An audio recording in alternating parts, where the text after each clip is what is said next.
சொல்றாங்க, ஆண்டவர் எல்லாரையும் ரட்சிக்கிறாரு, எல்லாரையும் ஆண்டவர் மன்னிக்கிறாரு, எல்லார்ட்டையும் அன்பு செலுத்துறாரு. நீங்க ஏன் இப்படிலாம் பேசுறீங்க?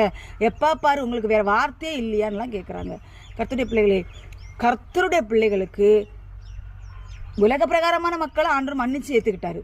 ஆனால் கர்த்தருடைய பிள்ளைகள் அவருக்கு பிதா குமாரன் பரிசுத்தாவின் ஞானஸ்தானம் பெற்று பரிசுத்தாவின் அபிஷேகத்தை பெற்று கர்த்தருக்காக வாழணும்னு சொல்லி வைராக்கியமாக இருக்கிற பிள்ளைகள் தவறுகள் செய்யும் பொழுது துணிகரமாய் விபச்சார பாவங்கள், வேசித்தனமான பாவங்கள், இன்னும் தவறான சிந்தனைகள், எல்லாவற்றிற்கும் மேலாக ஜெபம் இல்லாதது, வேத வாசிப்பு இல்லாதது, பிறரை அவதூறாக பேசுறது, பிறரை குற்றப்படுத்தி பேசுகிறது, இந்த மாதிரிப்பட்ட காரியங்கள் எல்லாம் ஆண்டவர் என்ன செய்வார் அப்படின்னா அறிவிருக்கிறார்.